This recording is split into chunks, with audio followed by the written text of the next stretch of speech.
have a passion for metabolic health.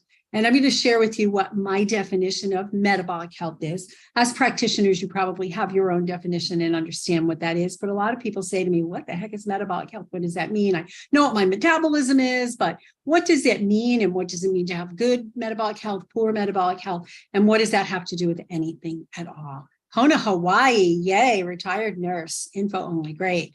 Super, super, super. So I am here because I have a passion for helping health practitioners and for changing the state of healthcare in this world. I don't believe that we have a true healthcare system.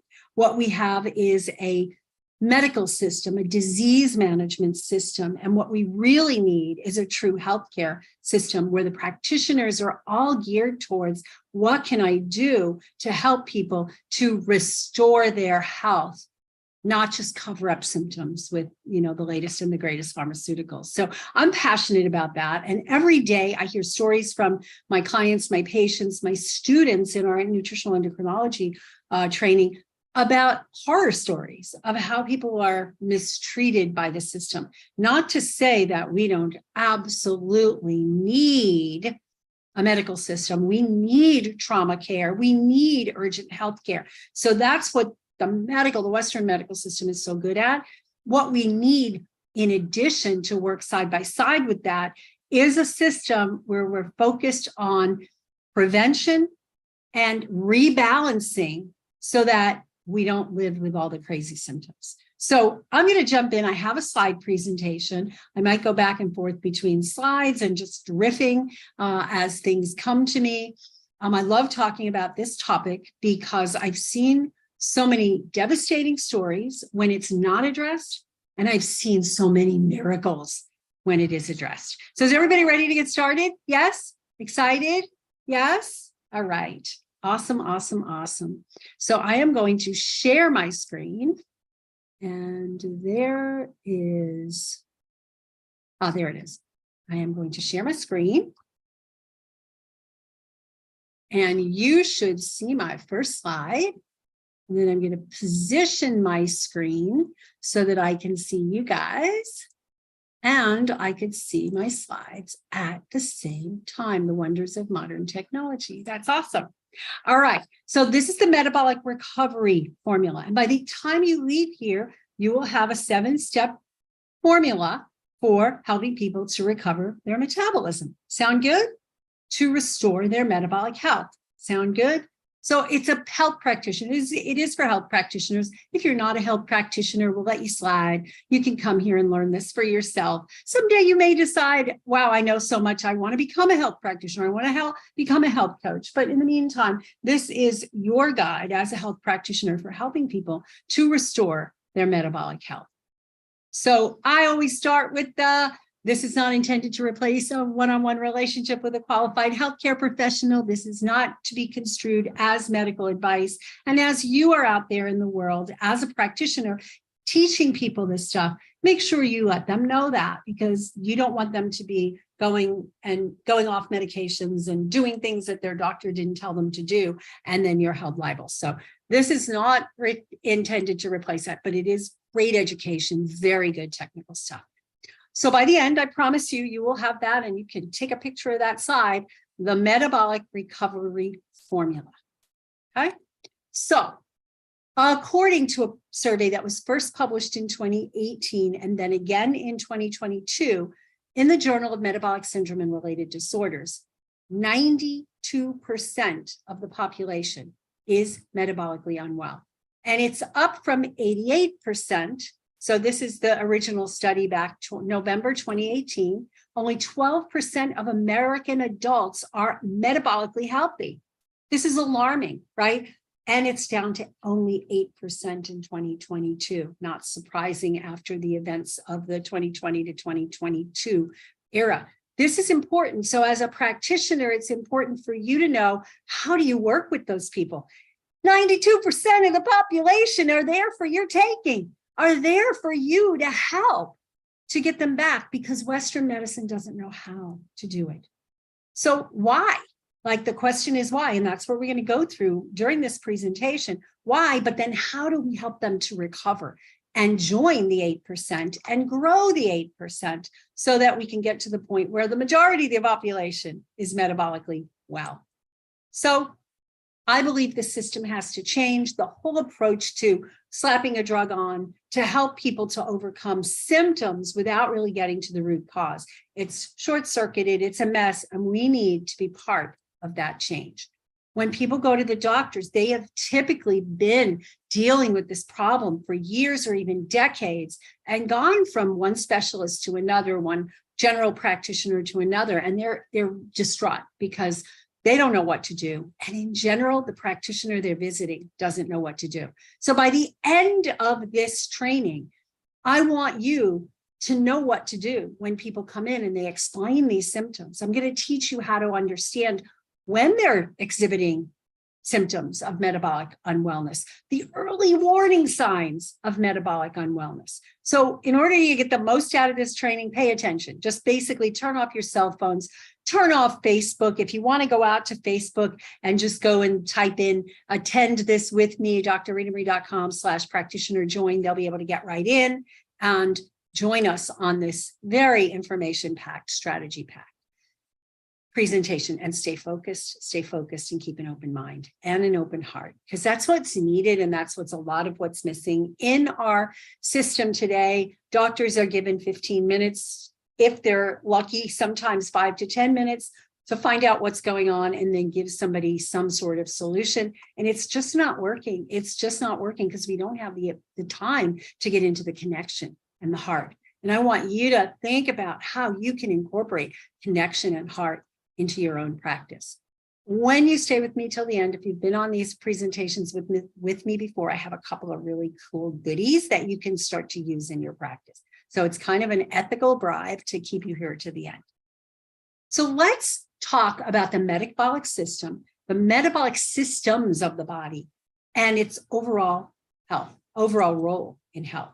So this is a definition. Metabolism is a balancing act involving two kinds of activities that go on at the same time: building up body tissues and energy stores, and that's what we call anabolism, anabolic processes, and then breaking down body tissues and energy stores to get more fuel to be able to have the body functioning, and that's called catabolism.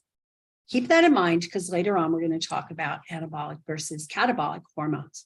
This is another definition. Metabolism refers to the chemical processes that take place as the body converts food and drink into energy.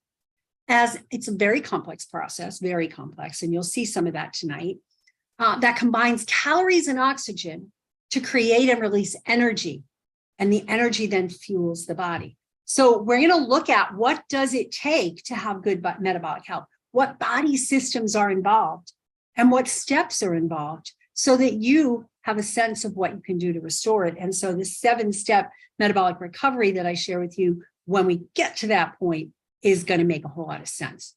So these are the major body parts that are involved in metabolism. Probably others as well, but these are the major ones. Insulin and blood sugar management. Yeah, eat food, you got to get it into the cells. You got to get that sugar into the cells so that the cells can use it along with oxygen in the mitochondria to make energy. But we're going to show you the processes. You also involves the lungs because we need oxygen, digestion because we have to convert the outside food into glucose and micro and macronutrients, the thyroid because it helps to set the metabolic rate for every cell in the body, and the liver because it's involved with storage of some of the fuel sources, mobilization of some of those fuel sources, but also detoxification of the inevitable wastes that we create as a result of these processes. Good so far, probably a review so far. But it all starts with food, right? We have to help people to eat and then digest food in such a way that it provides the right balance of macro and micronutrients. And, you know, as a review, macronutrients are the biggies. Calories, they contain the calories. So carbohydrates, proteins, and fats. And oftentimes water is considered a macronutrient, even though it has no calories.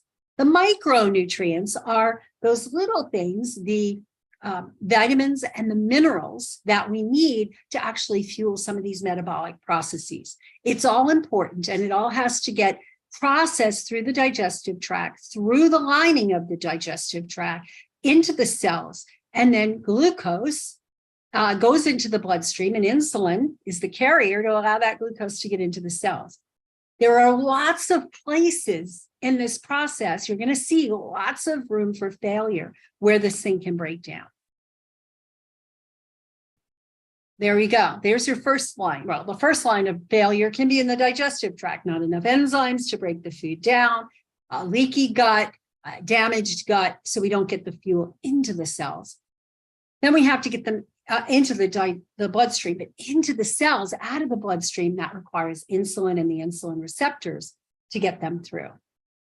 Then we have breathing in. We have to breathe in oxygen. And if you've not noticed it, so many people that we see are stressed out. So they're not doing big, full belly breaths. They're not getting all that much oxygen in each breath, and they're not expelling as much carbon dioxide as they should. So that's one place where things can break down, and we can help people by learning how to breathe.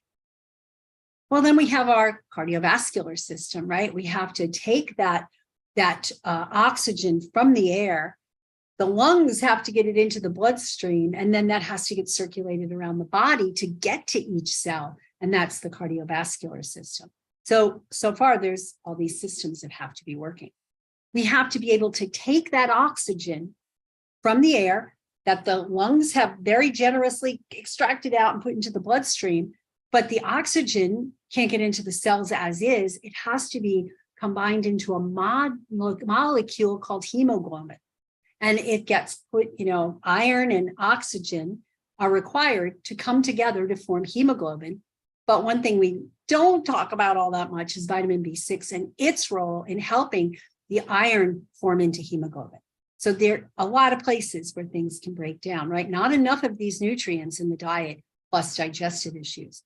In order to get all this into the cells, right, we have to have good functioning of the thyroid hormones, T3 and T4, which helps to get things in and help metabolize and get the glucose and the oxygen into the mitochondria. The mitochondria are the powerhouses in every single cell. So again, this is probably a review, but maybe a good review.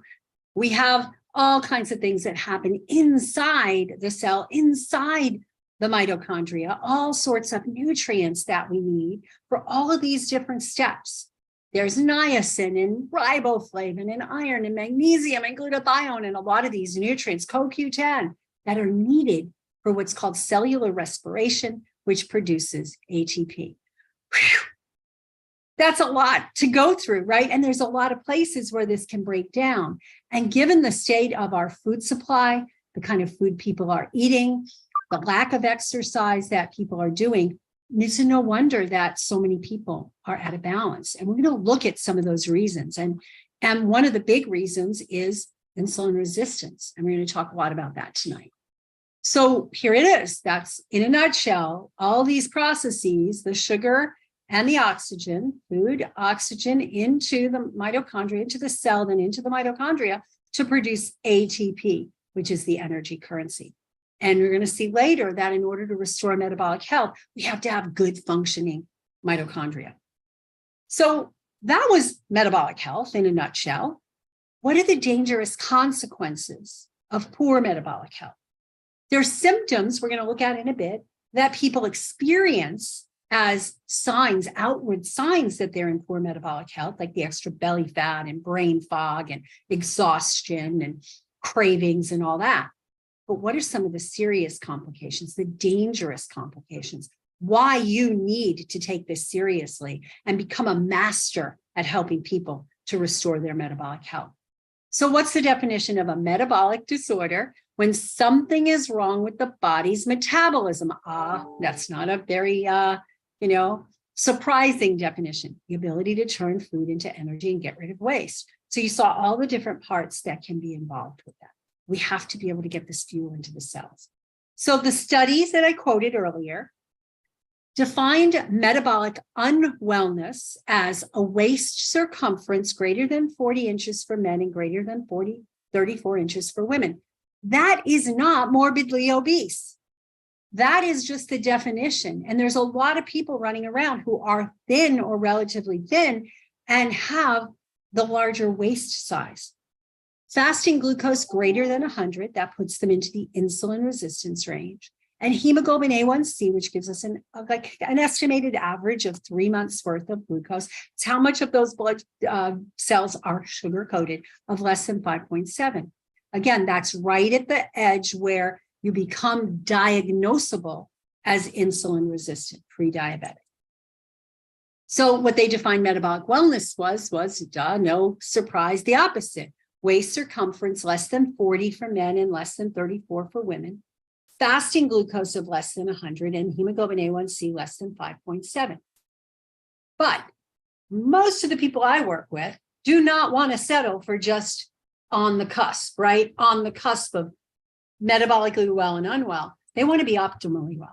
So what is the definition of metabolically thriving? Well, a waist circumference less than 36 for men, less than 30 for women. Fasting glucose less than 85, hemoglobin A1C less than 5.2, but also you don't have any diagnoses. If you go to the doctor, they're not going to come up with a code to code you as a diagnosed condition, and you feel great, you feel energetic and vibrant.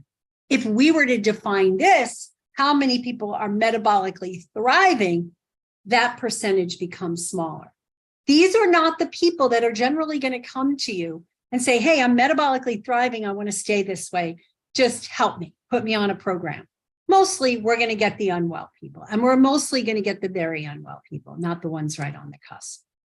So what are the major consequences of metabolic dysfunction?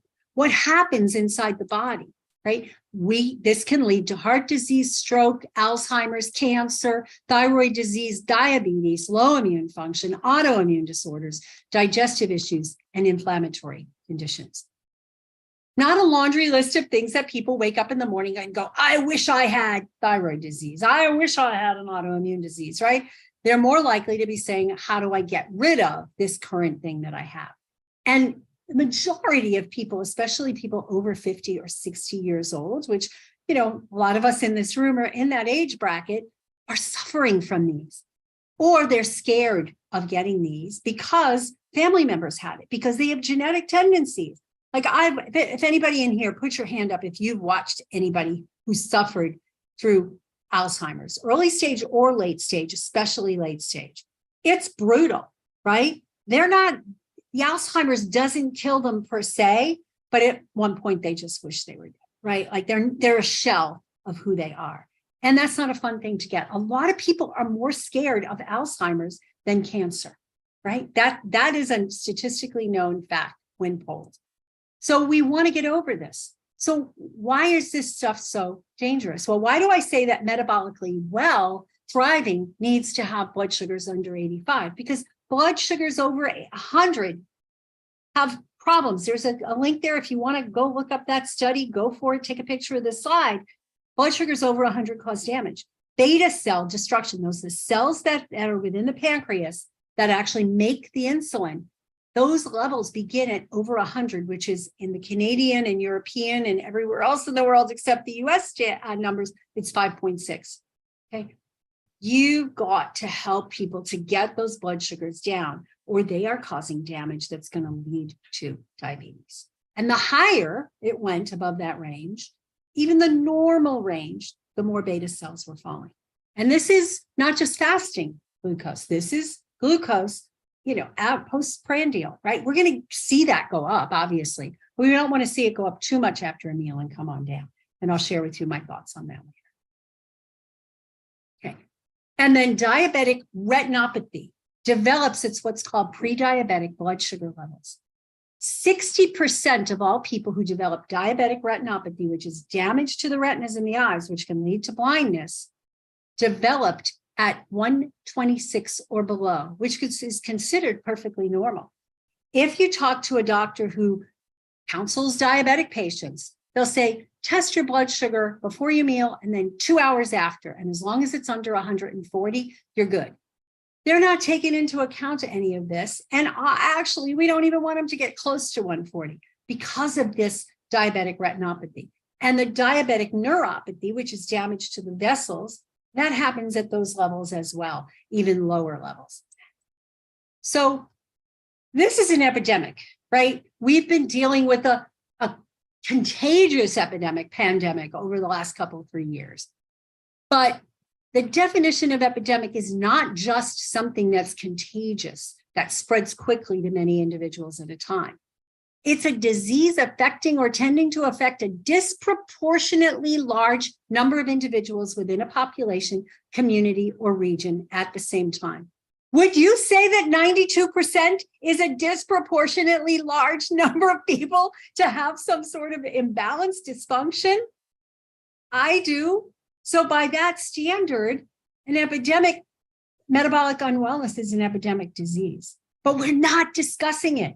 The news is not discussing it much. Oh yeah, you see all those commercials on TV for various and sundry diabetes reversal medications that say, hey, take our medication and your A1C will drop to 7. And I'm like, I sit there and I curse them out and I say to my husband, sure, and follow my diet and we'll drop you down to 5 within shorter period of time, then they'll take you down to 7. We want to get people healthy. We don't just want to get them out of disease and out of symptoms. So some other non-infectious modern world global epidemics, hypothyroidism, it's a huge amount of people. When you talk to people and take an intake, hopefully you're taking good intakes, you are going to hear so many people are on thyroid medication. It's a what's the word? It's a consequence of our modern world and the toxicity and all the meds. Autoimmune disorders. So many people have MS or Crohn's or thyroiditis, Hashimoto's, cardiovascular disease. People are literally dropping dead left and right of cardiovascular disease that they didn't even know they had. And one of the most common causes of somebody dying suddenly of cardiovascular disease is insulin resistance. Look it up. The studies are there. And of course, metabolic disorders, which we've been talking about. So what happens with blood sugar irregularities and the immune system, right? We've been dealing with a global pandemic for the last 3 years. Supposedly we're out of it, but you know what? Friends and family members are still getting it. So it's not really over. It's just not the latest news story. So how does blood sugar imbalance lead to immune system dysfunction? How does it help when somebody's told, oh, we're in a pandemic, stay home, don't exercise, just sit in front of your TV and watch the news and go into depression, activate your sympathetic nervous system, and eat bonbons and drink wine at the same time to carry your cares away? What is that doing to our systems and its ability to fight off disease? If you look at these two little pictures, you'll see all these C's outside of the white blood cell. When you look at the second picture, you see the S's. That could be an S or a G. Sugar. Sugar displaces vitamin C on the membrane of the white blood cell, which reduces its ability to fight infection. There's these chemicals called dicarbonyls that come from glucose, and they interfere with the infection-controlling antimicrobial peptides. That's not a good reason to stop eating bonbons or whatever you might be eating while you're watching TV and getting upset about the news. The T cells are unable to sense insulin. When they're insulin resistant, T cells are a type of white blood cells, and they can't respond to it. They're inefficient at fighting pathogens. Then we have these things called advanced glycation end products. That's when we end up with sugar coating of a lot of our body tissues and a lot of the proteins in the body. Glucose competes with vitamin C. I just showed you that. And any blood sugar spike above 120 is associated with a high risk of infection.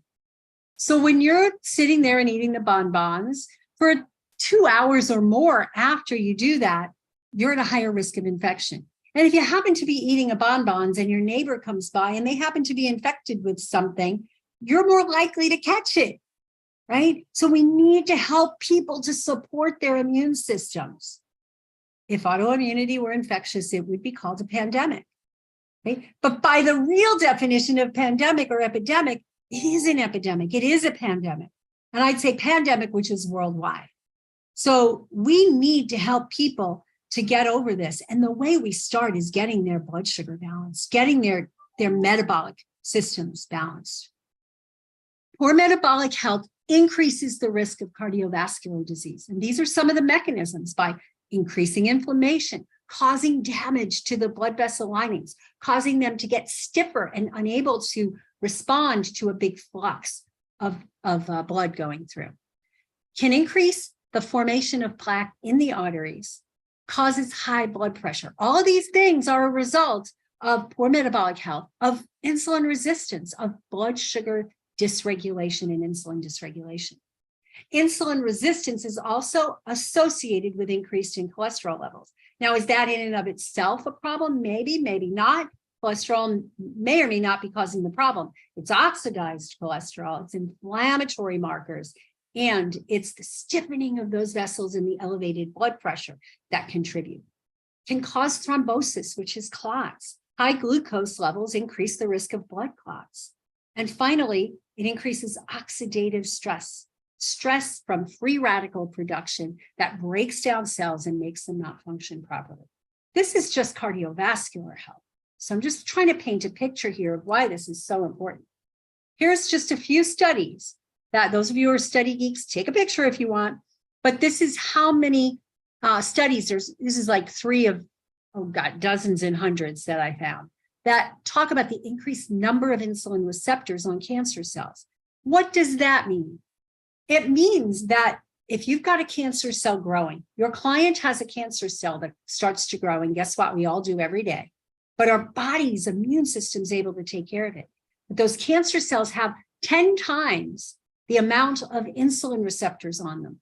So if you're eating foods that convert to glucose, the starches, the breads, the pastas, the sugar itself, honey, molasses, all those things, that sugar is going to be easily transported into cancer cells. And if you've developed insulin resistance, your other cells aren't going to get any of that fuel. It's just going to fuel the cancer. So think about that the next time you sit down and eat a jelly bean, or when your patients, clients tell you that they watch TV and they eat popcorn, or any of those things that cause a rapid rise in blood glucose. They are feeding cancer cells. This is critically important. So some of the other metabolic complications have to do with the brain. Alzheimer's disease. We're now calling Alzheimer's disease type 3 diabetes.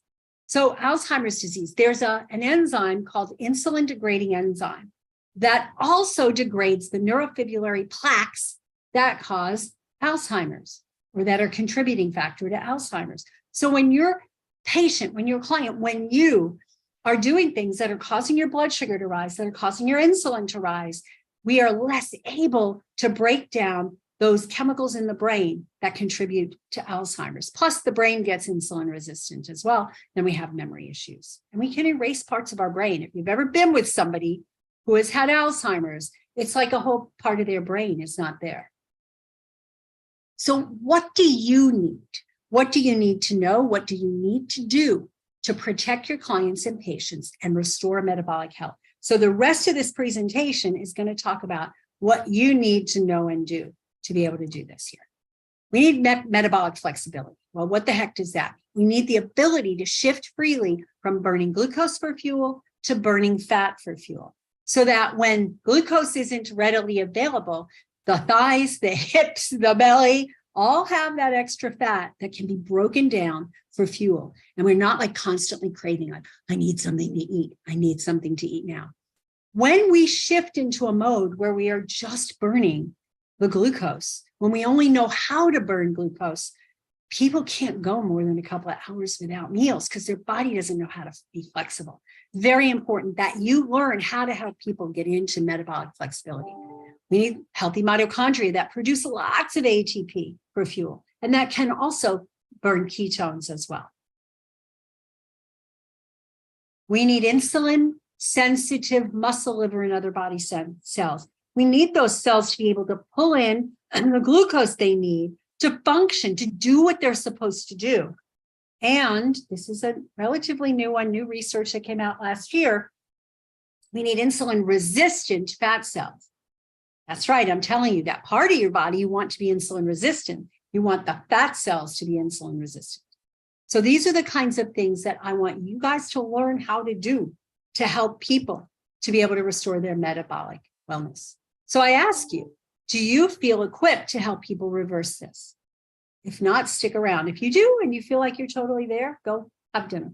But for the rest of you, which is probably most of you, because you're here, I want to teach you some of these ways that you can reverse this metabolic unwellness. Okay, so we've got the impact of nutrition on metabolic health.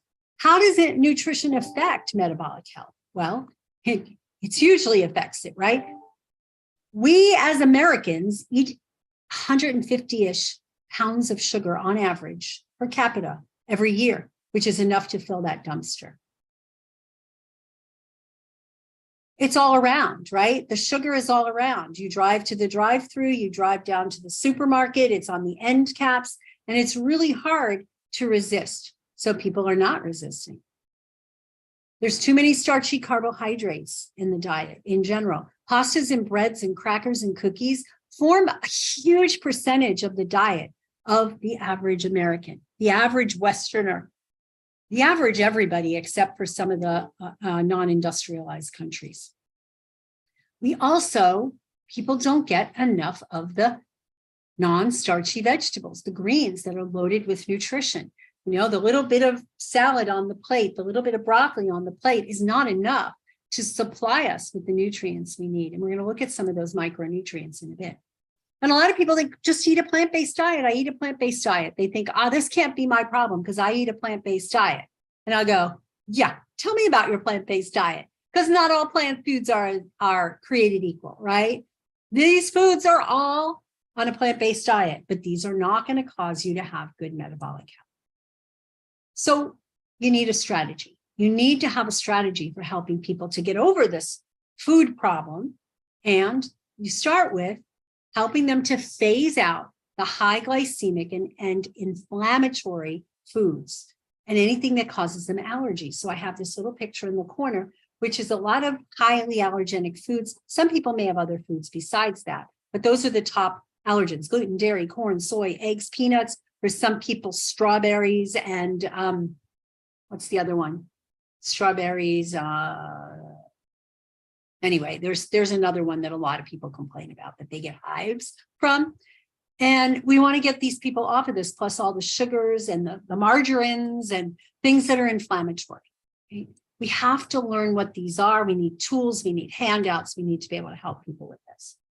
You need to be able to personalize your nutrition plans for people. Not to just say, here's your one size fits all. You'll see that on the internet all the time. Download this for just $17 or free. And it's a one size fits all. You know better than that. As a health practitioner, whether you're a doctor, a nurse, a health coach, a nutritionist, a dietitian, whatever it is that you are, you need to be able to do this. You need to know enough to be able to base their nutrition plans on who they are, their age, their genetics, their health history, their digestive status, their nutrient status, their immune status, their hormone status, but also be cognizant of their cultural and their preferences, right? We can't tell somebody who is from, let's just say Mexico, that they have to start eating curry every day, right? It's like not in their thing. You can't start telling people in India that they need to start eating guacamole every day. Right? What can you have them eating that works within their cultural norms, but is also on the healthy side? So personalizing is important. So let's take a look at the macronutrients and micronutrients and why these are important for metabolic health. So we have macronutrients, which are the carbohydrates, fats, and proteins, and we have the micros, which are the minerals and the vitamins. So let's take a look. When we break down a macronutrient called fat, the major things we need to make sure of is that people have a balance between omega-3 and 6. Omega-6 can tend to be more inflammatory. 3 can be anti-inflammatory. But guess what? Both of them are essential fats. The body can't make them. We just have to make sure that they have the right balance. We have in our NEPT program, for those of you who are in there, some of you are in our client programs, we have this beautiful spreadsheet that lists all your fatty foods and how they are in terms of omega-3, 6. And I always recommend that you go into that spreadsheet and figure out, does this person need more of a particular type of food? Say they need more flax seeds or chia seeds or hemp seeds, or less almonds and less sunflower seeds based on their ratio. And you can actually help them to design a diet that's balanced with 3 and 6, because inflammation affects insulin receptivity. So here's some insulin sensitizing nutrients. It's not all of them, but it's major ones. Chromium, magnesium, and DHA are what I always call the craving crushers. Those are ones that are super important for getting insulin and glucose into the cells. Zinc is very important and very, very deficient in our society. The B vitamins and lipoic acid. There's plenty of others. These are just a few. Then we have nutrients needed for the mitochondria to produce ATP. We have vitamin B3 in the form of NADH. We have vitamin B2 in the form of it's riboflavin, but FAD, flavonoid adenosine dinucleotide. We have variety of amino acids, CoQ10, magnesium, carnitine, ribose. These are nutrients that are needed to produce ATP, which is part of having excellent metabolic health. So what else is important? The gut health, the gut microbiome, and the diversity of those organisms. Those organisms, when you have a diverse set of organisms, will produce a lot of the nutrients that are needed for good metabolic health. They will support the appropriate absorption of glucose from the gut into the bloodstream so we don't get these rapid rises. So it's super, super important to have good gut health all the way from top to bottom, right? From the top to the bottom, it needs to be in good shape. We need to be helping people to make enough enzymes or take enzymes. We need to have them have a good, diverse microbiome by eating fermented foods. If they can't tolerate it, you work with them with proper probiotic supplementation and work with them to be able to tolerate probiotic foods. It's super, super important. So what about exercise? Exercise is vital for metabolic recovery, including what are the most effective types of exercise for different metabolic conditions. You are not going to recommend that somebody with arthritic knees goes and signs up for a triathlon, right? We're just not going to do that. That would be really dumb. So we need to adjust the exercise. We need to know enough about the exercise to be able to adjust it. There's one exercise that I really like, that some of you who are in our Fasting While Feasting had access to the founder's daughter, and we showed you a thing called Fastercise. Look up Fastercise, and it involves like voluntary shivering. And there's an enormous body of research that shows that that helps to restore metabolic health, restore thyroid function, help to get T3 into the cells and into the nucleus. So look up Fastercise. But the other things are burst training. You know, not everybody can do bursts of running, but HIIT training, high intensity interval training, like getting people to do short bursts of exercise, a little bit longer rest, short bursts of exercise. And we're talking 30 to 60 seconds. And the Fastercise can count as a burst exercise. This is super important for helping people to restore metabolic health. Sleep and stress, huge, huge, huge. We need to be able to help people to get more sleep. And many people are not sleeping because they're stressed. So that's why I lump these together, right? So much cortisol, so much sympathetic dominance that they lay in bed and the mind just can't turn off. So much in the news about, economic foreclosures and problems with the environment and problems with disease, and everybody's just like stressed to the max. You need good skills. You need to be able to help people to bring this in balance to promote the recovery of their metabolic function. Teach people how to let go of fear. It's going to take some coaching, right? So let go of fear, because fear is one of the worst things for metabolic health because it increases the level of cortisol. We want to be able to do things to activate the vagus nerve. If you're not sure what that is, just do some research. Go online and say, what activates the vagus nerve? There's a lot of books out there. The healing power of the vagus nerve is one of my absolute favorite. What can you teach people how to do to activate their vagus nerve? I love HeartMath. Everybody take a moment right now, put your hands over your heart, focus your attention on your heart. Take a few long, slow, deep breaths.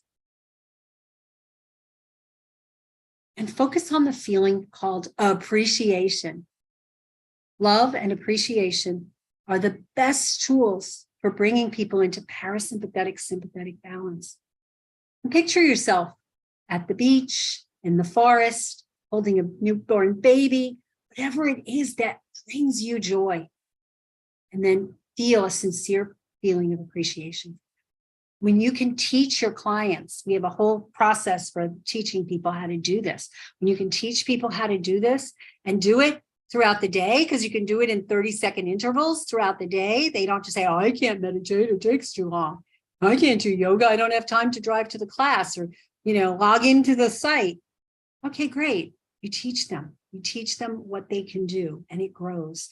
The amount of people that I have helped with this process is over the top phenomenal. So let's look at some of the research and some of the techniques for supporting metabolic recovery. We're going to look at some testing and then some functional medicine approaches, right? Some of the testing you may have heard me speak about before if you were on my webinar a couple of weeks ago, if you're in any of our programs, but blood sugar testing is so, so important. And the idea of just blood sugar testing and waiting for the fasting glucose to go above 120 before telling somebody they have a problem, that should be considered malpractice, because fasting glucose is the last thing to shift. We want to look at postprandial glucose testing, whether it be with a finger stick, whether it be with a CGM, continuous glucose monitor. I gave you a picture of two different kinds. The one on the far left is, or my far left, is the Dexcom. The one next to that, and the one next to that is actually the Abbott Freestyle Libre. Then the new Freestyle Libre, which is the size of a dime. They've gotten really small, and then that's just like an adapter. But the old-fashioned way of pricking fingers is the other thing. You need to learn how to teach people to do this and how to get them to do it, because it really makes a difference when they can see that I have no problem with bread. Bread is fine for me. And then they have bread and their blood sugar shoots up to 150. You go, you do have a problem with bread. I used to teach my sweet spot program where I would just have them make a bunch of changes and then start testing their glucose. I don't do that anymore. I have them continue their current diet and test their glucose so that they can actually see the impact. Because what happens is when I was doing it the other way around, they would test and they go, oh, look, nothing makes my blood sugar go up. Well, that's because you're eating in a way that keeps it balanced, right? I want them to see the impact of their current diet. So insulin resistance testing. How do we know if somebody's insulin resistant? Well, there's further testing you can do. Look at the fasting insulin. The range is 2 to 5, and ideally it should be 2 to 3. The range when you do this test at a lab goes up to 19. Those people are in severe danger. I'm going to show you a slide in a bit that shows you the danger of having insulin that high. Do you know how to help people to bring that insulin down? Are you comfortable with your skills at helping people to get that glucose, that insulin down? Hemoglobin A1C. Most doctors won't measure insulin or hemoglobin A1C except if you're already diabetic. Sad but true. So sad and so true. And it's an indirect measure of what the average sugar has been over the last 120 days, because it's what percentage of the red blood cells are sugar-coated. Glucose attaches to the hemoglobin when the levels are high. And it's a process called glycosylation. And guess what? It's irreversible. You may be saying, well, what happened? I just had my hemoglobin A1C, or I just had a patient with a hemoglobin A1C of 8. That means that's irreversible? No, it means that you can't detach the glucose from that red blood cell. But fortunately, red blood cells only last about 120 days. So then you have new red blood cells. But if they keep up the habits, those new red blood cells are going to stay that way. So you can see somebody dramatically change their hemoglobin A1C within the course of 120 days. And I've seen it go faster. I had a guy who was diabetic. He was on oral glucose medication, wasn't working anymore. They threatened that he was going to have to go on insulin. He didn't want to go on insulin. And so he followed my plan. And about 6 weeks in, he wanted to get his hemoglobin A1C done. Again, I said 6 weeks is a half of the life of those red blood cells. Wait for the 120. I don't want you to be disappointed that all the work you're doing is for naught. No, I want to get it done because I have to go for my pilot's license and I want to make sure I'm working and I'm doing enough and blah, blah, blah. So he did. At about 60 days in, 2 months in, it might have been even 6 weeks in, he had been at 11, almost 11, 10.8, and he was down in the 7s in 6 weeks. Pretty cool, right? How quickly you can drop that. When you hear those stupid commercials on TV that say, we'll drop your hemoglobin A1C down from 8 to 7.5, you go, ha, I have something better. I can get it down to 5. I've had people who started with hemoglobin A1Cs at 10.8 and gotten them down to 5.1. We have one of our coaches, Annette, her daughter's type 1, which is a very different situation. Most type 1 diabetics don't ever get their A1C down that low. She is able to maintain her A1C at 5, right around 5, sometimes a little lower, sometimes a little higher. And that in the medical field, they say that's impossible. Okay, well, this girl went into diabetic coma. She was in ketoacidosis in the hospital with a hemoglobin A1C of 14, and now she keeps it at 5. If she can do it, all of your patients can, all of your clients can, and so can you. You just need to learn how to do it. Annette learned by being in our program. She took our insulin resistance training. She's graduated from our NEPT program. She knows how to do this, knows how to test, and she keeps her daughter healthy, right? That girl is not going to be at the same level of risk at most people for retinopathy, loss of vision, neuropathy, loss of sensation, and nephropathy, loss of kidney function, right? I call the bad side effects of diabetes, uncontrolled blood sugar, they're bad side effects, blindness, amputation, and dialysis. Anybody up for that? Anybody want blindness, amputation, and dialysis? Thank you very much. No, thank you. But what medicine has to offer just leads to that. What you can offer these people by applying these principles is you can offer them real healing, and we've seen it over and over. You need to do a comprehensive blood sugar analysis. So fasting glucose, hemoglobin A1C, insulin. There's also something called C-peptide, which gives you an idea of how much pancreatic beta cell activity is still there. The postprandial glucose mapping, that's with the CGM or with the glucose meter. But the other things that are not done very often are triglyceride HDL ratio. It's there on every blood test. Just do the ratio. If that ratio is higher than 1, there's an increased risk. If it's higher than 2, there's an extremely increased risk of insulin resistance. There's a new test called GlycoMark, which measures swings over the last few months. High HSCRP and ESR, those are inflammatory markers. They're rarely done in evaluating somebody for blood sugar dysregulation. Comprehensive blood tests, so you can look at all the liver markers, the electrolytes, homocysteine, another inflammatory marker, also big for cardiac. So if you got somebody who is at risk of cardiac dysfunction because of insulin resistance, you got to run an A1C, a homocysteine. Fatty acid testing gives us an idea of the 3 to 6 ratios, the omega 3 to 6, and then nutrient testing can be very helpful. Do you have to run all of this on everybody? No. Do you have to know enough about this to be able to determine? Yeah, determine which is what you need to do. Many of you have never heard of LADA, diabetes 1.5. My guy who went from 11 point whatever to 7 in 6 weeks. Turns out he didn't have type 2 diabetes like they said. When he explained to me, I want you to be able to differentiate. When he explained to me his symptoms and other things, I said, I don't think you have type 2 diabetes. I think you have latent autoimmune diabetes in adult. So let's do some testing. So the lab testing that we did was we did C-peptide, GAD antibodies, islet cell antibodies, and insulin antibodies. And he had 2 of those 4.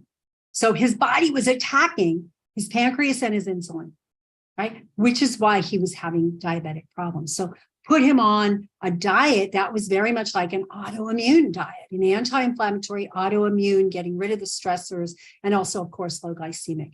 And the guy reversed it. This, you can take a picture of this. I won't go through all these numbers, but there's a lot to be said about knowing the ranges, the optimal ranges versus the conventional ranges versus what's considered insulin resistance, metabolic syndrome, or diabetes. Right? And when people come in and say, oh, my doctor said my blood sugar was fine, it's like 105, you say, oh, you're in insulin resistance. And then if they also have triglycerides above 90, guess what? A lot of people do, and HDL below 65 and fasting insulin greater than 3.2, they're in insulin resistance, right? And you need to know these things. Insulin resistance affects other hormone resistances. So we know what insulin resistance is. The cells won't let the insulin in. But did you know that you can have that for all the other hormones? You can have estrogen resistance, progesterone resistance, thyroid resistance, cortisol resistance. And this is important. And guess what? One of the contributing factors is high levels of insulin. We've got to handle the high levels of insulin. So what does this mean? The secreting cell secretes the hormones. There's receptors on the cell. Not all the receptors will be the right shape for each hormone. Oversimplification, I know. And so when it is the right, it attaches and the cell can then make its way into this. The hormone can make its way into the cell. All sorts of things affect this: inflammation, insulin, too much of the hormone, like hormone replacement therapy, etc. This is a study. I just took a picture of it because I thought it was so telling. The changes in beta cell activity, the cells that produce insulin in the pancreas, occur when the blood glucose levels are barely educated. So for you or your patients that are saying, well, my fasting glucose is 90, but it goes up to 150, but it comes right back down. It doesn't matter. There's still damage happening, right? When you look at studying the orange in the middle, studying beta cells in lab rats whose blood glucose levels were slightly elevated, their lab found changes in gene expression that affect not just how well the cells function, but their ability to divide and grow, as well as their vulnerability to autoimmunity and inflammation. Let that sink in. This is important stuff. It's not okay that, oh, my fasting goes down to 95, like a doctor says, or even 85 or less. If you're having peaks, you need to find out what these people's peaks are. You owe it to them. You owe it to yourself. This was a picture from a study. Small rises in blood glucose trigger big changes in insulin producing cells. Huge. And this was all research that was done on what happens to the immune system in insulin resistance. So the number one approach, in my opinion, to staying healthy that everyone needs to master to survive and thrive is blood sugar dysregulation and insulin resistance. If you don't handle this, their thyroid's never going to get better. Their digestion's not going to get better. Their sex hormone imbalances are not going to get better. None of their systems are going to get better unless you are masterful at getting them under control from an insulin and blood sugar regulation. So I showed you this slide before. There's so many blood sugar imbalance conditions, and people say, well, I don't have to worry about that. I'm hypoglycemic. I'm hypoglycemic. If I don't eat enough, I need sugar to keep my blood sugar going up. You're going to find some big surprises when those people start to measure. Because most of those people who think they're in a hypoglycemic attack are not. Their blood sugar is actually high, but the intracellular glucose is low. So their mitochondria can't make the ATP. So we have to look at this. There's all kinds of diabetes, type 1, 1.5, which I mentioned to you before, a lot of type 2, adult onset, insulin resistance, and type 3, which we're calling insulin resistance of the brain. The sad part about this is type 1 diabetics are given insulin, which they need to stay alive. That's not the sad part. But they are not told how to keep their insulin levels as low as possible. Oh, just if you eat a donut, take this much insulin. If you eat a salad, you only take this much insulin. And the more insulin they take, the more they're subject to all the dangers I'm going to show you on a slide in a moment of elevated insulin. And what happens is the type 1 diabetics become insulin resistant on top of their pancreas not making enough. So now they're a type 1 and a type 2 together. The sad part about type 2s is that they're insulin resistant. They're making tons of insulin. And eventually the pancreas gives out and it can't make any more. And then they become kind of insulin dependent and have to go on insulin. So if you know people who are type 2 diabetic, but they're taking insulin, it's either because, one, they determined via C-peptide and other measures that their pancreas is not producing enough. Or number two, they're still producing plenty, but the doctor said, well, the oral diabetic medication isn't working anymore. Let's try giving you insulin. And those poor type 2s become problematic. They become like type 1s, and they have some of the dangers, a lot of the dangers of all of them combined. This is just a graph that shows the normal fluctuations in glucose and insulin, right? The insulin peak goes up as the glucose goes up slightly after, but this is what it should look like. But look at the variations from the lowest end to the highest end. These people, somewhere between the lowest end and the next lowest end, those are the people, that's where the metabolically healthy will fall. The rest of it is where all the metabolically unhealthy people fall. This is a graph that I share in my insulin resistance practitioner training in the early modules. So you need to be able to address this. You need to be able to identify people and address this. So why are these 92% metabolically unwell? We live in a toxic soup. There's toxins in the air, in the water, and in the food. There's so much mental and emotional, just people are just shut down. They're not getting enough connection, especially over the last few years when people are like shut up in their own homes. There's not enough connection. There's not enough love in their lives. They're exhausted. They're stressed out. They can't keep up with it.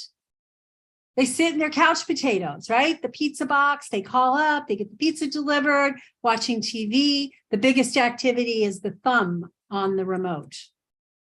Not sleeping. Huge percentage of the population has problems sleeping. And we need to be able to get sleep between 7 and 9 hours a night in order to be metabolically healthy.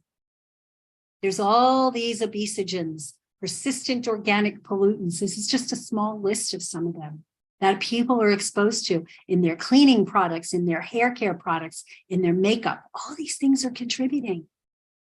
People like artificial sweeteners, right? I am diabetic, or I don't want to become diabetic. I'm not going to have sugar. I'm going to have aspartame, sucralose, saccharin. These lead to insulin secretion from the pancreas. Some of them, they alter the gut microbiome. They can lead to tumors, seizures, and headaches. There's a lot of research on aspartame and neurologic symptoms, a lot of research on that. So people are exposed all the time. So that combination, stress, lack of sleep, lack of exercise, exhaustion, is leading people to have metabolic imbalance. So what are those early warning signs? Guess what? They're things that everybody you know probably is dealing with. Cravings for food, those late at night, make sure nobody else is watching in between meals. And we don't crave broccoli, face it. How many of you have cravings for broccoli? We relatively clear that probably don't. It's usually for starchy or sweet stuff. You have that extra roll of fat, even if you're relatively thin. If you have, and you can grab that fat, you've got a level of insulin resistance going on. Ask your patients, ask your clients to do that. You can do the waist-hip ratio, but just that pinch an inch, skinny people can be insulin resistant as well as overweight people. You know, have you ever felt like that in the middle of the day? You just want to crawl on top of the desk and go to sleep? I know when I used to work in an office, I did. And everybody thinks that the 4 o'clock slump, right? Oh, it's just I just have that normal 4 o'clock slump in the afternoon. All I have to do is go to the candy machine and get some chocolate or coffee and I'm good. That's not normal. That's insulin resistance or early signs. That brain fog of like, where are my keys? What did I come here for? I was going to ask you a question, but I don't remember what it was. What's your name, by the way, even though you're my sister? Do you ever have that happen where I can't remember somebody's name? These are the tip of the iceberg. I love this picture. I found this a few years ago and I use it over and over again because that's what's showing the brain fog, the belly fat, etc. But what's really going on that's dangerous is happening under the surface. And like the Titanic, right? We didn't see the iceberg under the surface. That's what killed them. It wasn't this little piece because they could skirt around it, couldn't skirt around this. And that's what it's there for, the heart disease, the cancer, the Alzheimer's, the hormone resistance, the damage to the cell membranes. It's all a matter of choice. Everybody gets to choose. And you get to choose. You get to help your patients to choose. And the choices happen every minute of every day. And whenever you make a different choice, you get a different outcome. So I just wanted to share, we're at the 1 hour mark. If anybody needs to leave, we're having a special on our insulin resistance practitioner training. I'm going to tell you more about it later. I'll give you the details, but you can go to irsptprogram.com. If you have to leave now, I respect that. I just want you to know that this special, the $13.97, it's normally $19.97, it's $600 off, is good until Friday. And I'm going to be offering a very special bonus to anybody who signs up before the end of this webinar. So if you have to leave, I don't want you to come back and say, but I had to leave. I had my daughter's ballet to go to. That you can go there and you can sign up now. I just want to tell you about that. I'll tell you all about it. We're going to guide you through how you can become a masterful at learning to do this, how you can learn to empower your clients to make better choices. And I think there's 3 ingredients here. There's knowledge. Educate them. I've educated you to a deeper depth than maybe I would my clients, although I do go pretty deep with my clients, because they tell me that when they understand, they're more likely to do. So the knowledge, when you have the knowledge and you can spew it out like I've been spewing it out and explain it to people in a way they understand, you're going to help them. But you also have to give them tools, right? You can't just say, okay, go eat a low glycemic diet, have fun, see ya. You want to give them recipes, and you want to give them guidelines and meal plans and exercises. And you need to give them support. Because what I find is that the majority of people who think they don't need support, who are going to try to do it on their own, they come to my webinars all the time. I teach a lot, and they think they're going to go out and do it on their own. And this very small percentage actually do. And it breaks my heart that these people don't reach out to support. I want them to be able to get support through you, to help you to put together a program that you can help people through this, that offers them the tools, the knowledge, and the support. And that's a real big piece of it. So you've got to teach them the imbalanced progression. You don't just have a problem when you hit the diabetes way out here. That's where this has been going on for decades. And all the damage, those bad side effects I talked to you about, all of those are happening throughout here. So the kid who can't make it 2 hours without eating because they're making too much insulin and their sugars are popping down, that's an early sign. We've got to help people to see this and reverse it before they have retinal damage, before their kidneys fall apart, before their peripheral nerves break down. So insulin, yeah, we love insulin. It's a double-edged sword, though. It's an anabolic hormone, which actually they call anti-catabolic because it turns off the breakdown of fat. It opens the gates on the cells to let glucose in, but it's also the #1 fat storage hormone. So how much insulin do we need? We need the Goldilocks amount, right? Not too little, not too much, just right. And that appears to be somewhere, if you've tested in the blood, between 2 and 3, 5 at the most, but once it gets above 5, you're in trouble. So here are the dangers you're trying to prevent these people from experiencing. Excess insulin damages mitochondria, so you can't make all those energy balls, the ATP. Fuels cancer cells, right? Because of all those extra receptors I told you about. It damages the lining, the endothelial cells that line the blood vessels. Increases kidney retention of sodium, which guess what? Leads to high blood pressure, right? Impacts the conversion of thyroid, the conversion between T4 and T3. Right? So now we don't have enough metabolic juice to the cells. Everything's sluggish, constipation, dry skin, no energy, weight gain. It decreases DHEA, which is an anti-aging hormone. It increases sex hormone binding globulin, which binds up to the estrogen and testosterone and makes them unavailable biologically. Increases the synthesis of triglycerides, right? We have high triglycerides and low HDLs, they're in trouble.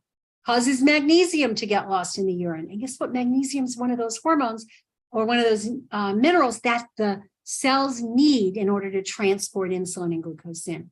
It impacts the luteal phase of the menstrual cycle in women. This doesn't apply to men, but it applies to women big time. Affects fertility. It predisposes to PCOS, which again impacts fertility.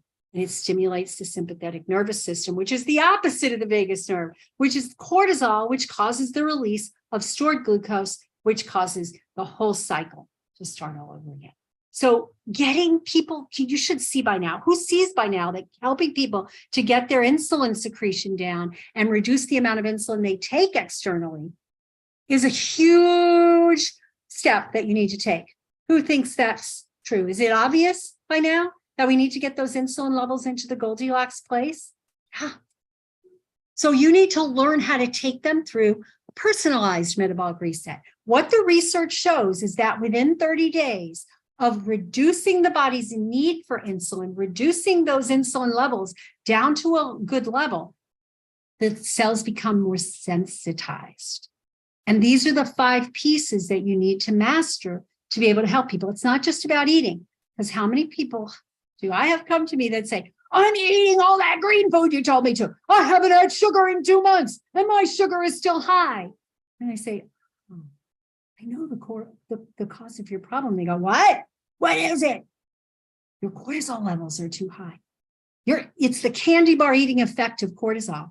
When you get stressed out and your cortisol levels go high, it's like you just ate a candy bar. Only you don't get the pleasure of eating the candy bar, right? So these are the things you got to take people through. Balanced nutrition, consistent movement, low stress, restful sleep, optimal timing and rhythms. And I put together a chart that we give them and we help them to determine what foods on there they can eat. We take them through measuring either with a CGM or finger pricks to figure out what foods and activities are raising their glucose. And after 30 days, the results can be miraculous. Call it the metabolic sweet spot. And it's home testing to create that personalized diet. You need to know how to teach them how often to test, how to know which foods are affecting them. It's super, super important. And guess what? They can even eat foods that look like this, because these are low glycemic versions, very healthy versions, extremely healthy with all the right fats, the omega-3s and 6s in balance. They can eat stuff like this. They don't have to just walk around eating celery sticks and carrot sticks and cucumbers all day long. They can eat healthy stuff. And we provide them, in my program, I provide them with a 250-page recipe guide so that they learn how to make this. Not that they're going to eat just this, they have to eat all their greens, but this is ways to do it. So I want to provide you with practical evidence-based strategies for supporting clients. What I've shown you so far is all evidence-based. It's all supported in the literature for supporting them in achieving their health goals and improved well-being. They can do this, but they can't necessarily do it alone. You need to be able to support them through it. So I have a way that you can do that. I have a way that I can support you through it. And here's the metabolic recovery formula. You can learn this yourself and do it. Some of you are way advanced and this will be fine. And others of you are going to want to join us for our practitioner training in this. So the metabolic recovery formula, you need to remove the high glycemic foods. You cannot eat sugar and drink wine and get into optimal balance. I hear people ask this all the time. Well, if I do all the dietary things you tell me to do and I start testing, will I be able to still have my glass of wine every day? And guess what my answer is? No, no. Which do you like better, your health or your wine? Right? Maybe in the future, when you go to a wedding, you have a little sip of wine, a little here and there. But the jury's really clear. It's a unanimous jury that wine, alcohol, beer, all of that stuff that's considered, oh yeah, that's good because it gets them into vagus nerve land. It doesn't really. So we have to remove those high glycemic foods and beverages. We have to help them to remove their toxic exposures. And that includes sometimes an inventory of their hair care and skin care and all that.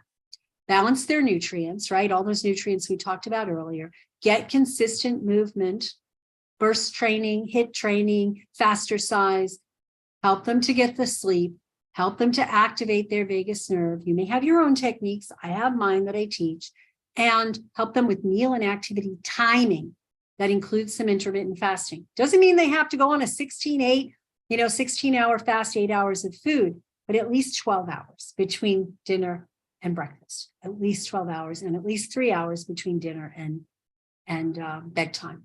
And you can help them, you can support them, and you can help them to gradually get there. Because as health practitioners, health coaches, we can't just say to people, here you go, do all this, come back in 3 months and we'll see how you're doing. It doesn't work that way. People need guidance and support. I will say, when I first started in practice, I made that mistake. I would go through and I'd do a comprehensive history, and then I'd write a 3-page report on all the things they needed to do. I'd hand it to them and I'd wonder why they didn't make another appointment. They're like, okay, I got this, right? I made them believe that they could do it on their own. They really do need your support and guidance. So when you join us for our insulin resistance solution practitioner training, you're going to be able to master the art and science of insulin resistance. So I want to tell you a little bit about that and extend an invitation to join us at a discounted rate right now, and with a bunch of extra bonuses. So it's online, it's self-paced, it's extremely comprehensive, and it gives you the coaching and training you need to be implementing an insulin resistance and blood sugar balancing program in your own practice. This is one of our students from a few years back. She's actually a colleague of mine. I met her at a health practitioner event. She's a physician, a naturopathic physician, and an acupuncturist. And she was fascinated by what I was talking about in terms of the way to test and all this.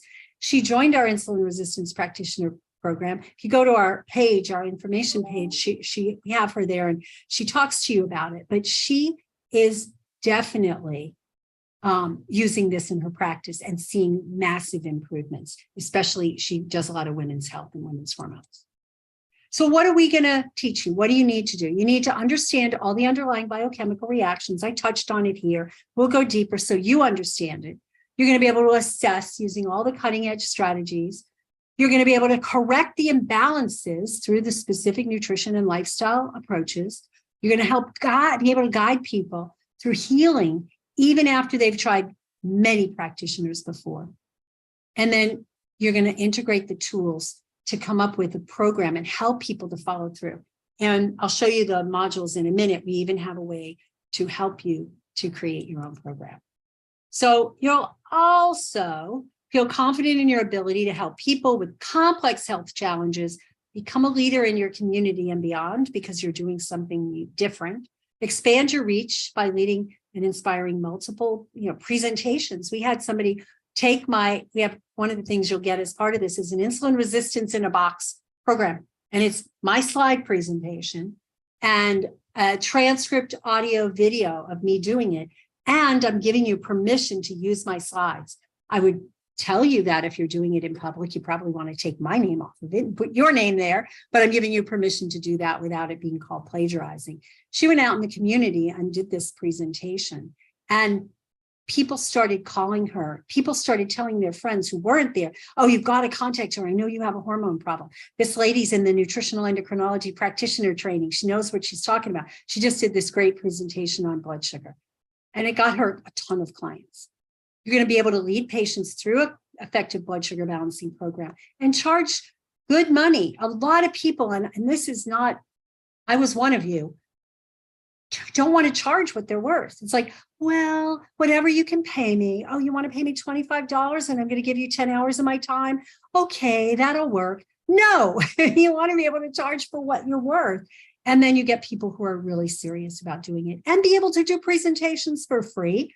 I do tons of presentations for free. And yes, it's not cheap to work with me one-on-one, but I do tons of stuff for free. And we have lower end programs, that are group programs. So you're going to learn how to explain insulin resistance, how to screen for early signs, methods to determine where they are on that continuum I showed you, the most important tests for each individual person, and how to guide them through self-monitoring process, how to guide them through a 30-day metabolic reset, and how to design your programs and packages. And we have a bonus training on there. That's like, it was a half a day or a whole day training, and it teaches you how to put together your program. So what's included? 9 modules, 5 months of get your questions answered. Every month we have office hours, and you get to come for 5 months and get your questions answered. Digital downloads and transcripts of everything that's in there. You get a toolkit of done for you documents. This is worth the price of admission alone, because these took me decades to create, right? Assessments and checklists and handouts. So this is stuff that you will get as part of this program, and 12 months of access to the private Facebook community. So the modules are, we start with foundations and principles. We go to assessments and labs, optimizing nutrition, stress management tools, the fitness factor, the power of sleep, timing is everything. Then we have a whole module on the implementation strategies. How do you actually do this 30-day metabolic reset? And then education and marketing. And how do you take this out to the community? And one of the things I'm going to give you is my presentation. Actually, there's 2 presentations in there. So there's a few bonuses. Number 1, we're doing an event November 2023. It's online. It's not in person this year. It's online. And you're going to get a ticket to that. You'll see when we put it out there, you have to pay for it if you don't do it. You're going to get the blood sugar balancing presentation in a box. I've never sold that outside the program. And if I did, I'd probably sell it for more than that. You'll get a seat in the Sweet Spot Solution Practitioner training. So we have guiding you through all the modules, and we tie them together. So when we're talking nutrition, we say, here, go here and see how we teach this to our clients in Sweet Spot. Then we have something called the Vault.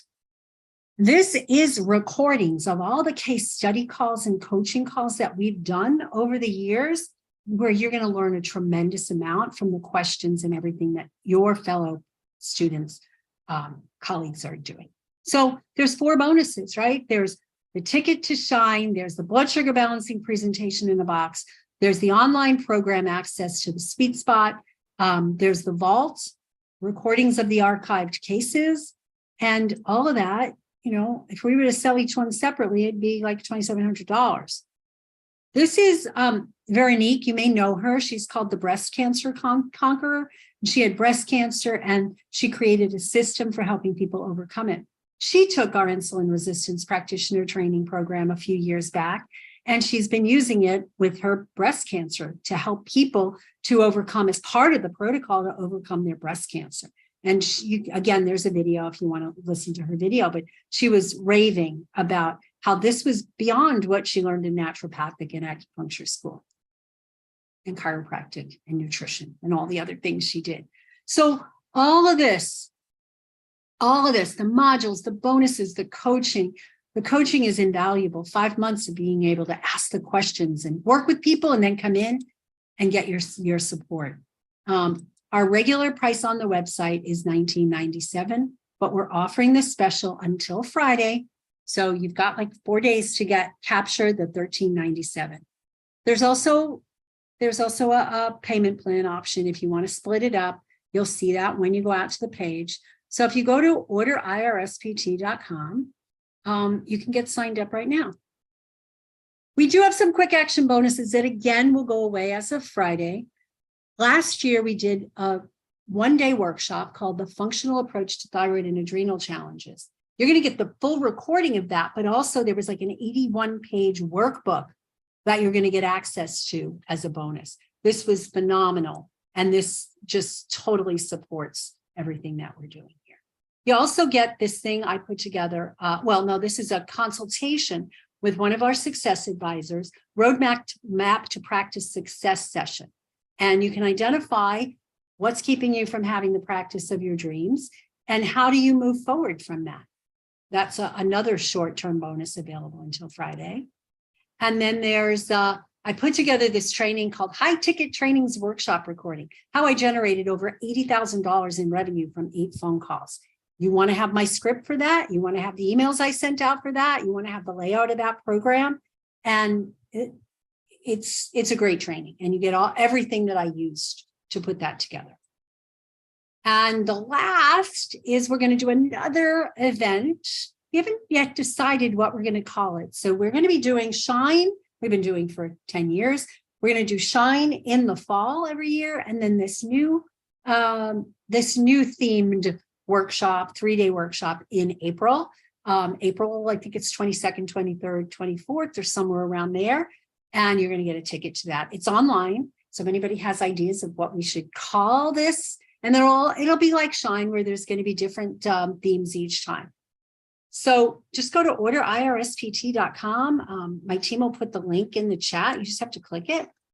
And so I'm just going to recap. It's the modules, the 5 open coaching calls, members only website, MP3 and MP4 recordings and transcripts of everything, insulin resistance solution done for you documents, interactive Facebook community, and all of that you're going to get for the very special $13.97 that we're offering it today.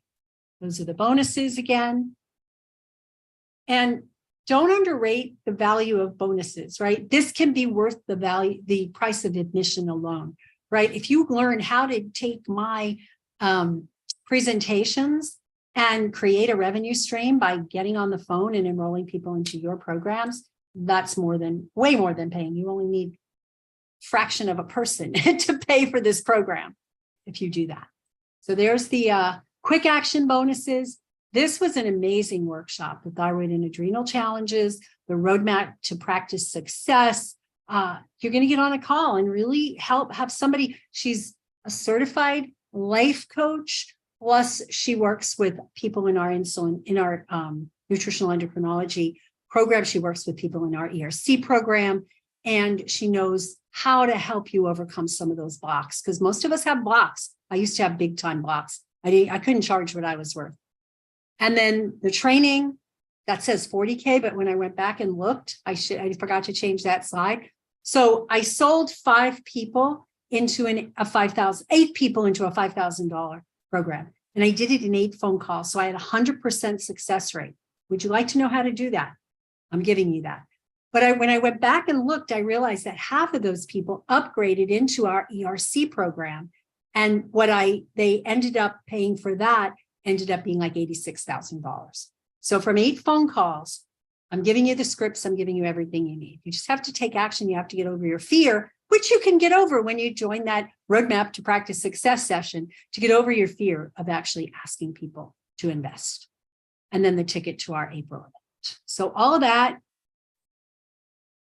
And I won't go through this whole thing again, recap. And usually it's $19.97 till Friday, $13.97, orderirSpt.com. Now, here's the thing. I know how you're going to be, and I know how I am. Oh, I'll think about it. I have till Friday. Oh, I'll think about it. I have till Friday. And then you forget about it. So here's what I'm going to offer you. An immediate action bonus.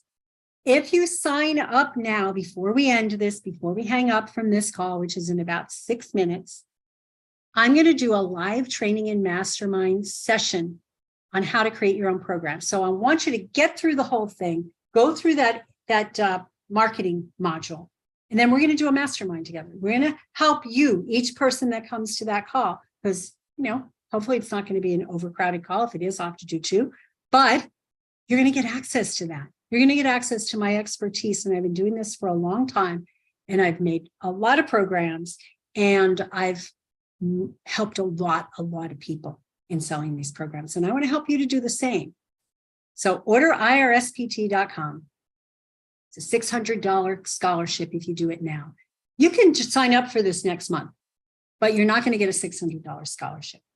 When you get to that page, you're going to see this add-on that you can add, 27 pages of protocols for microbiome balancing protocols. It's taken from our CMDS program. So those of you in NEPT, don't say, how do I get this? How do I get this? It's in the CMDS, the Digestive Mastery Program. But I took those and we put them into a separate book, and it's available as, for an additional, I think, $27 or something like that. And you'll see that. So go to orderirSpt.com, and I would so look forward to meeting you on our live calls. The bonuses, all the quick bonuses, they're really, really, really valuable. And that's it. So I do want to tell you, some of you have seen this before. I have my pyramid of how I help people to get better. And we have to balance the fun at the freedom pillars at the bottom: fun, rest, exercise, environment, diet, out with mindfulness. But right at the base of the pyramid is fuel optimization, blood sugar. Blood sugar and digestion kind of go hand in hand. So you need to be able to get this balance before you start doing other things. So if you're specializing in women in menopause, you have to learn to help them balance their blood sugar, or you're not going to get them very far in getting their menopausal symptoms under control. And so with this, we have our symptoms, problem, causes model. In medicine, they treat the symptoms. Sometimes people go so far as to go to the problem. Oh, you have these symptoms. It's because you have gut dysbiosis. So let's address your gut dysbiosis. What caused your gut dysbiosis? That's what we want to learn to do. So if you want to go deeper, if you want to go into more than just the insulin resistance, because it's just part of our full NEPT program, nutritional endocrinology practitioner, have that leap, take that leap. One moment of courage. That's what I took many years ago, decades ago, back in 1980. When did I leave my job?